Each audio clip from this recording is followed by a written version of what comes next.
और air marshal Rajiv Ranjan, दरअसल शुरुआत में आपसे करना चाहूंगा, अब देश में एक खुमारी तो चढ़ी हुई है, ऑपरेशन सिंदूर की बात हो रही है और होनी चाहिए।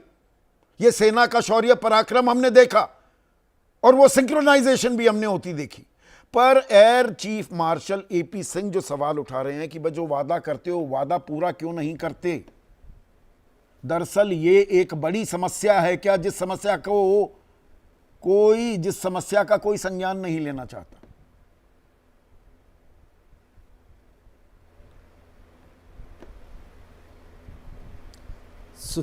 संदीप जी, आपने एकदम सही सवाल उठाए और आपने जो इंट्रोडक्शन में कुछ चीज़ें मुद्दे उठाए उसमें से एक दो चीज़ मैं दोहराना चाहूँगा।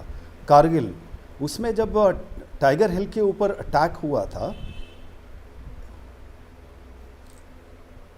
जी, आपकी आवाज़ आ रही है, लाउड एंड क्लियर आ रही है एयर मार्शल साहब, आप बोलिए। Okay, right.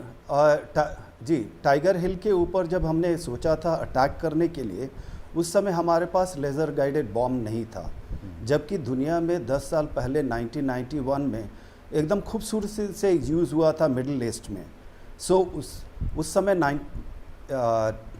10 साल के बाद एयरफोर्स एंड कुछ पायलटों, कुछ इंजीनियर ने मिल करके उस जहाज़ को मॉडिफाई किया और उसको लेज़र गाइडेड बॉम्ब कैरी करने के लिए, अन अटैक के लिए बनाया। 10 साल। दूसरा चीज़ है कि हमारा जो है नंबर है स्क्वाड्रन का, और डिसाइड हुआ था 42 होना चाहिए आफ्टर 1962 वॉर। उस समय इनफैक्ट 60 से ऊपर टाटा कमेटी ने बोला था, बट इवेंचुअली 42 एग्री किया गया था। बट अभी थ्रेट परसेप्शन आपका चेंज हो गया है, सो अभी हमारे 31 है। सो ये नंबर काफ़ी इनएडिक्वेट हैं सर। एंड तीसरा चीज़ आपने बोला आत्मनिर्भरता एंड जो सुरक्षा है, दोनों एक साथ जो होगा कभी कभी नहीं चल सकता है, क्योंकि सुरक्षा कभी प्रायोरिटी लेगा, आपको आत्मनिर्भरता को पीछे करना पड़ेगा, क्योंकि अगर सॉवरेन देश नहीं रहेगा तो आत्मनिर्भरता का कोई मतलब नहीं रखता है। चौथा चीज़ आपने बोला जीडीपी के लिए एंड कैपिटल बजट के लिए, एकदम सही बोला सर।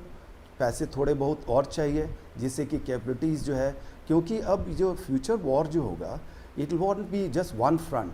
चाइना एंड पाकिस्तान दोनों साथ साथ करेंगे। इस बार भी जब था, चाइना और पाकिस्तान जुड़े हुए थे, पूरा सपोर्ट मिल रहा था चाइना से, और चाइना अपना फोर्स एक्टिवेशन भी कर दिया था, डिप्लॉयमेंट हाइटेंड कर दिया था नॉर्थ ईस्ट में। सो ये सारी चीज़ें रहते हुए भी हमारे को सोचना पड़ेगा हम कैसे करें फौज को। नहीं सर, आप तो सबसे पहला चीज़ है आप तो फौजी हैं सर एयर मार्शल साहब। एक चीज़, और यहाँ पर देखिए मैं मीडिया पर भी टिप्पणी कर रहा हूँ, ये बस कहकर कमतर कभी क्या दुश्मन को आंका जाना चाहिए। आर्ट ऑफ वॉरफेयर तो कहती है ना, हम अपनी मजबूती बनाए रखें, अपनी कमजोरियों को थोड़ा ढांप ले, पर दूसरे की क्या कमजोरी है क्या मजबूती है उसका आकलन तो होना चाहिए ना। अगर हम चीन की बात करते हैं, चीन तो जनरेशन 6 के फाइटर प्लेन्स बनाने लगा है। यहां पर मीडिया ये कह दे चीन के हथियारों को, उनके ड्रोन को, तुर्की को हमने जवाब दे दिया। ये हल्ला काटने से युद्ध का फैसला तय नहीं होता है ना। स्टूडियो वॉरियर्स तो तय नहीं करेंगे। दुनिया भर के युद्धवीर बन गए हैं हमारे देश में। तो चाइना 6 जनरेशन एयरक्राफ्ट बना रहा है, हम अभी 4.5 पर ही है ना सर, गलत तो नहीं कह रहा हूं। एकदम सही आपने फरमाया, क्योंकि टेक्नोलॉजी एंड टैक्टिक्स जो होता है, कभी कभी सोल्जर अपने टैक्टिक्स एंड अपने स्किल से कभी कभी टेक्नोलॉजी को डिफीट कर देता है, एंड ये हर वक्त नहीं हो सकता। एग्जैक्टली। और अपना पराक्रम भी उसमें उसका होता है, साथ देता है। और ये जो टेक्नोलॉजी हम जो पीछे हैं, अभी तक हम टेक्नोलॉजी फॉलोअर हैं सर। आपकी जो पार्लियामेंट की कमेटी, स्टैंडिंग कमेटी हो गया, कैग रिपोर्ट हो गया, पीएससी कमेटी हो गया, सारे हर रिपोर्ट में बोलते हैं कि हमारा स्कीम्स डिले चल रहा है। इनफैक्ट 22 में दिसंबर में जब कैग का रिपोर्ट आया था, उसमें उन्होंने बोला था 70% स्कीम्स डीआरडीओ के डिले चल रहे हैं। सिमिलरली डीपीएसयू के स्कीम थे 70% डिले चल रहे हैं। मैं एग्जैक्ट फिगर दे देता हूं सर आपकी इजाजत से। एयर मार्शल राजीव रंजन जी, मैं एग्जैक्ट फिगर दर्शकों को, ये देश को बताना जरूरी है।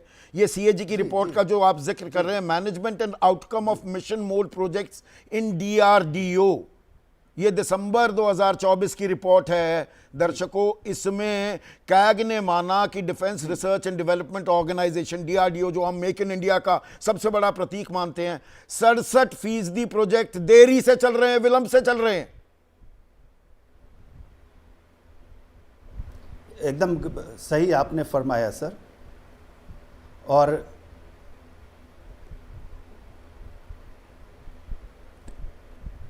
जी जारी रखिए प्लीज एम मार्शल साहब बात अपनी। या जी, सो देयरफॉर अगर हम देखें तो हर जगह हमारा डिले चल रहा है, और डीआरडीओ हो या डीपीएससी हो, इंडस्ट्री जो है आपने खोला था उनके लिए आने के लिए 2001 में, बट राइटफुली इंडस्ट्री हमारी 2014-15 जब आत्मनिर्भरता का जोर पड़ा, एफडीआई के नॉर्म्स हुए रिलीज, और भी सारे चीज़ हुए, और स्टार्टअप तो अभी जस्ट 3-4 साल पहले आया है। और जो इनोवेशन होता है ये बड़े कंपनीज़ में एंड डीआरडीओज में एंड डीपीएससी में कम ही होता है, स्टार्टअप में ज़्यादा होता है, क्योंकि उनके पास फियर एंड फायर होता है, फियर इन द माइंड ये and fire in detailing the आम बेली कि आदमी मेरे को को सक्सीड एयर करना मार्शल है, साहब, अच्छा कुछ करना ये है। डिटेलिंग ये आम आदमी को तो समझ में नहीं आती, पर आम आदमी के सामने जब परोसा जाता है, और जो परोसा जा रहा है कि देखिए आत्मनिर्भरता भारत में बनाएंगे, सबसे अच्छा बनाएंगे, आम आदमी तो ताली बजाएगा ना। और हम क्यों नहीं चाहेंगे कि भारत में बने, पर भारत में बन रहे हैं क्या? तेजस MK-1A भी जो है, इसके इंजन तो बाहर से आएंगे ना, और हम कहते हैं कि तेजस तो हम बना रहे हैं, इंजन तो अमेरिका से आ रहा है ना सर। लेकिन इसमें थोड़ा सा दूसरा राय भी है सर। हाँ। कि सब चीज़ हम अपना एक बार में नहीं बना सकते हैं। हमारा था पहले 30% इंडिजनाइजेशन था, अभी हम अराउंड 60% पहुंच गए हैं। इंजन जब आ जाएगा तो आपके काफ़ी हाई इंडिजनाइजेशन होगा। सो देयरफॉर एक आपको सप्लाई चेन नहीं, में पर जो वर्ल्ड का आत्मनिर्भरता है, के नाम अपना पर खुद सर वो बनाना कब होता है, नॉर्मन उसमें तेल फिट होगा, करना कब होता है। राधा नाचेगी वाला खेल नहीं होना चाहिए ना। आत्मनिर्भरता भी होनी चाहिए, पर साथ ही साथ जो जरूरतें हैं उन्हें एकदम तत्काल प्रभाव से उनको उनकी आपूर्ति होनी चाहिए ना। एकदम सही बोला आपने कि अगर आप अपना जो स्ट्रैटेजिक प्रोजेक्ट है जिसमें एयरक्राफ्ट आता है, इंजन आते हैं, सो अगर नहीं बनाते हैं तो आप दूसरे के ऊपर डिपेंडेंट नहीं रह सकते हैं। कुछ चीज़ें जो है कि आपको खुद बनाना है, दूसरों के ऊपर नहीं डिपेंडेंट होगा, सप्लाई चेन पे नहीं करना है। आपने बखूबी बताया कि इंजन जो है हमें बनाना है अपना। नहीं, इन इंजन्स के बारे में, तेजस के बारे में सर मैं कॉलेज में था, जब मैं कम्पिटिटिव एग्जाम्स की तैयारी कर रहा था तब मैं सुनता था। और ये अभी भी ये दूसरी खेप जो असल एडवांस तेजस की है वो 2034 में आएगी, और मुझे नहीं मालूम जिस तरह से विलंब चल रहे हैं वो 2034 में भी आएगी कि नहीं आएगी। एकदम सही फरमाया आपने, और मैं आपका हम उम्र हूँ, सो इसीलिए मेरे को पता है कि तेजस में कितना डिले है। अभी भी एयरफोर्स का जो रिक्वायरमेंट है रेट ऑफ प्रोडक्शन का, वो अभी मीट नहीं हुआ है। एम का जो है हमने अभी अप्रूवल जो दिया है, और हम बोल रहे हैं कि 35 में इंडक्ट हो गया, ये टाइमलाइन को आपका दोबारा देखना पड़ेगा, क्योंकि अगर यूएस का जो प्रोजेक्ट है इतना टेक्नोलॉजी एडवांस होने के बावजूद भी उनका जो है ऐसे प्रोजेक्ट को 5 साल देते हैं, बट एक्चुअली 8 साल हो गया था, और ये लास्ट 2-3 साल से 11 साल हो गया टाइमलाइन।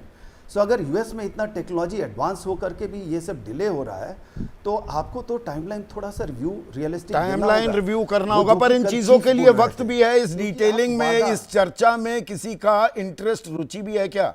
जनरल शंकर